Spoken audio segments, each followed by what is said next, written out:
काल भैरव जी का भी, जो शहर के कोतवाल माने जाते हैं, उनका थाना भी माना जाता है। ये अंग्रेज़ों के समय में 1901 में ये थाना बना था। थाने के सामने से गुजरते हैं और कोई दिक्कत होती है तो इस थाने में अपनी समस्या लेकर के भी आते हैं। तो श्रद्धालुओं के हित के लिए भी इस थाने को हमने चिन्हित किया है।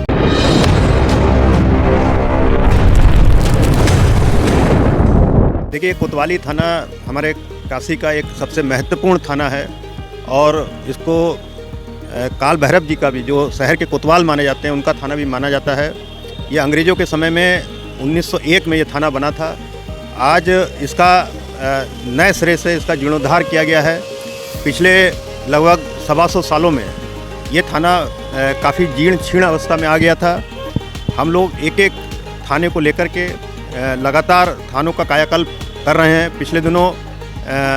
पिछले साल चौक थाना का हम लोगों ने फेस लिफ्टिंग की थी और उस थाने को भी जो उसका हेरिटेज लुक था वो दिया गया था। आज कोतवाली थाने को भी उसका पुराना जो हेरिटेज लुक है, वो जैसा आप देख सकते हैं, एकदम पुराने किले की तरह, अंग्रेज़ों के समय में जैसे किले बनते थे उस तरह का लुक इसको पुनर्जीवित करने का प्रयास किया गया है।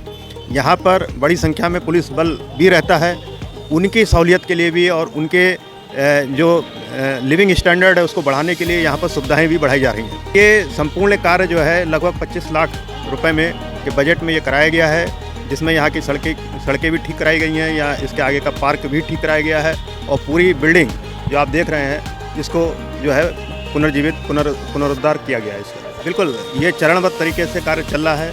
आने वाले दिनों में हमारा जो पुराने थाने हैं, जैसे जैतपुरा थाना है, चेतगंज थाना है, इनको भी एक एक करके हम लोग इनको जो है नए सिरे से नया लुक इनको देंगे और वहाँ पर जो कर्मचारियों की बैरक्स हैं, जो ऑफिस हैं, उनको जो है हम लोग रिनोवेट कराएंगे। देखिए, जैसे जैसे हमारे पास बजट आता है उसके अनुरूप हम लोग अपनी योजनाएं बनाते हैं, क्योंकि ये बहुत ही महत्वपूर्ण थाना है और लाखों की संख्या में श्रद्धालु काल भैरव जी के दर्शन करने के लिए आते हैं। इस थाने के सामने से गुजरते हैं और कोई दिक्कत होती है तो इस थाने में अपनी समस्या लेकर के भी आते हैं। तो श्रद्धालुओं के हित के लिए भी इस थाने को हमने चिन्हित किया है। देखिए, अभी हम लोगों ने 2 एकड़ ज़मीन जिलाधिकारी के माध्यम से डंपिंग यार्ड के लिए चिन्हित की है।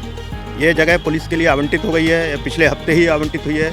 अब इसको डंपिंग यार्ड के रूप में डेवलप किया जाएगा। वहाँ पर बाउंड्री वॉल बनाई जा रही है, एक गार्ड रूम बनाया जाएगा और थानों पर जितने भी वाहन खड़े हैं, जो सीज किए जाते हैं, चालान किए जाते हैं जिन गाड़ियों को, और थाने पर वो बेतरतीब खड़े रहते हैं, जगह कम होती है थानों पर, तो उन सारे वाहनों को डंपिंग यार्ड में शिफ्ट कर दिया जाएगा और जब भी न्यायालय में ऐसे वाहनों की ज़रूरत होगी उनको वहाँ से न्यायालय में प्रस्तुत किया जाएगा।